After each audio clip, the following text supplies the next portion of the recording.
Hi, Henry. Hey, Thanks for jumping on here. We were just getting our email ready to send out to our listen. We were having this really great conversation. And I just thought it would be good to just get it on video because we tend to just get rolling. So we're rolling. We're rolling and we're rolling. Um, so thanks for jumping on. But we were just talking about how that place that we both can get into where um, I know for me, I can look outside myself and compare myself to other people's work, other people's images, and where they're at photographically, and compare myself to them, and then not really feel so great about my own work. hmm yeah, And the it's I think it's great to have people that you look towards, like inspirational people, and I have many that I look to. But then there's a little trap I can get in where I'm not actually acknowledging where I'm at right now. I'm actually using it to judge myself or using it to go against myself in a way and not feeling like what I'm doing is legitimate then until I'm looking like that. yeah. And it's funny is that never happens. That area of that, because there's always going to be that, you know. And that's what's always like troubling to me. And when I see it myself, and when I see it in others, I hurt for them almost. Yeah. It's that we talk about it in our course description with Rise that we're measuring, Right. constantly measuring. And I'm with you. And it's not even a matter of me comparing my work with someone else's um, work. I do that. But in this case, it's more that this uh, idea that of what I think my work should be. I don't Yeah. even know what that is, but I Yeah. just know it's this boogeyman out there that keeps me from thinking about where my work is right now and appreciating it for what it is right now. And it's, it's the work that you see from people who were in Summer Miracle and all that. Their work's beautiful right Yeah. now. Yeah. Yeah, you mentioned that, we look at their work and we're so inspired by it, and then we see some comments that they might say about how they're not real photographers, they don't have the right camera, or they're not really feeling it. Like, that's what makes me sad, and I can relate to it around thinking that I need to be somewhere else. It seems like they're deciding what it means to be a real photographer, Mm-hmm. even though their work is expressive and it's Mm-hmm. beautiful and I'm having an emotional response to the work. What it's almost like this image of perfection, Mm-hmm. and I can do that with any area of my life, but I do see it quite thick in this like creative realm where um, we think it needs to reach some idea that, and like you said, it will never get there. I was thinking about that, like in college too. I couldn't even speak in class because I didn't feel smart enough to share my ideas about the images that were on the walls when we were doing critiques, and all the other photographers were speaking in these lofty terms and lofty conversations, and I just said whether I liked it or not.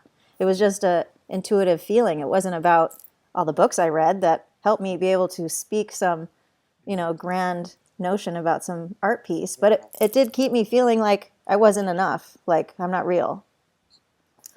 We lose, we start measuring our stuff, our work, in this case photography, in terms of good or bad, Right. instead of how it makes us feel and how we're Yeah. feeling. And if we can keep it there, that it, it tends to, for me, it keeps things in a more present state, Yeah. um, appreciating where it is.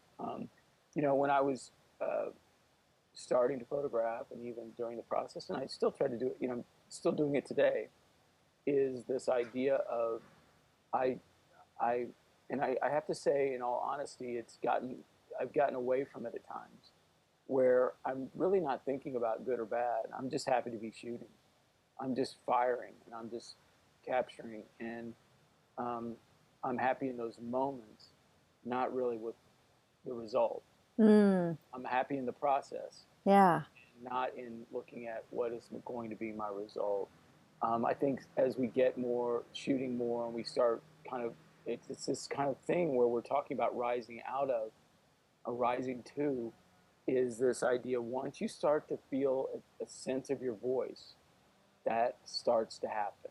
That Yes. starts to happen. You start having those expectations, um, instead of staying open, as per recently, instead of staying open to that expectancy Hmm. of what can happen, not really staying in that area versus what I think should happen. That's a good point because when I start, like now, I will just take Polaroid after Polaroid after Polaroid, and I'm not really trying to be perfect about it. I'm trying to find something, and it happens through taking. It doesn't happen through thinking about taking. It happens about, I can think about an idea, but once I start taking the pictures, it becomes a process, and I actually get really curious and really present Mm-hmm. and turned on, lit up in the process of creating it. It has less to do with all the stuff going on out there, the comparison, the other photographers, or my image of perfection, or any of that. It really like falls away, and all I'm left with is this process I'm in, and it really is delicious. And the outcome of it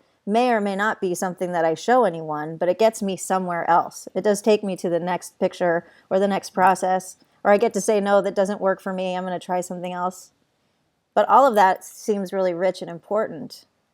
I think it may be the most important thing we Yeah. do, and that, but it's the easiest, and I can speak for myself on this, is that it's the easiest to forget, to ignore, or kind of stay out of that present moment. Because again, you get caught up, and it comes from an honest place. You're aspiring and you're trying to be Right. better, but again, it's so easy, even in the best of situations, to Gosh. forget right here, right now. I just drove to Hollywood to drop off a scan of a Polaroid. That's what I feel, one of the strongest images I've made. It has a lot of emotional significance to me, and I'm making a 40 by 40 size print, which is significant. So I all of a sudden get really uncomfortable about making decisions around the tone of the print, the size of the print, the paper I'm going to use. Like all these little details get like, it's almost like going through molasses. And it all points back to me going back to that process place of like really feeling what's best for me, not about, this is going to be on a wall somewhere and what are other people going to think of it? Because that's when I get into real big trouble and I don't do anything. Mm-hmm.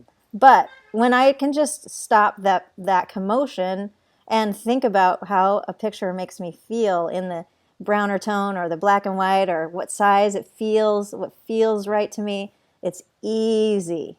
It's actually really easy, and it feels very, it's a, there's an ease to it, but it's also very satisfying. It's part of the photo. I feel like it's just an extension of this whole photographic process. Yeah, I mean, I think what resonated with me, and maybe the word works for you as well, but when I can stay in that place, there seems to be, you don't lose the drive to want to continue Right. to move, but you can find a way to find some contentment in where you are. You don't have to be um, dissatisfied, or disappointed in where you are and what's going on to aspire to move forward. True. And I'm wondering, what you just described to me, it sounded like I could, your tone and everything, it just all of a sudden, it seemed like while you're going to continue to move forward in your work and where that was going and where that piece was, you were content, in that. I was, and I have to say, and I think when I see my own work shifting and changing, I do. There is a constant. Not, I wouldn't say constant, but there is that. Like it's not just when I first started becoming a photographer, I was struggling with celebrating where I am now. This is something that is happening as I move into a place of being more devoted to myself and to my practice, that this is exactly where I'm supposed to be. I don't have to strive.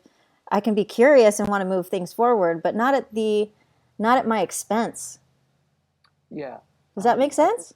absolutely. I think that there's that acknowledgement that you're in it, not the Yeah, beginning, not the end. I'm in You're it. in it. Absolutely. Um, it's uh, it's so easy when we have. I mean, let's face it. It's easy to get in that trap, fall in that trap, because you have these breadcrumbs that we create every day. We create these photographs every day, and they're these little breadcrumbs that we kind of see where we've been, and we can look back, and we kind of want to see Yeah. where we're going. Um, and so it's easy to fall into that trap of, well, I want to measure that. Yeah, measuring again. You Yeah, mentioned that and before. also because there's nothing ahead of us, wherever we tend to be right then, we see it as the end of the line. Right. Because everything's before us. And in fact, it's not. We're going to be creating more breadcrumbs and more photographs, and it's going to be forever changing. But again, getting people, and this kind of, as we talk about, this course is really getting people to appreciate right here, right now. I love that. Right here, right now. All right. Well, I'm going to wrap this up so we can actually write a little blog post with it. Awesome. And thanks, Henry. I love this. I love this conversation. Yeah, me too. Ciao.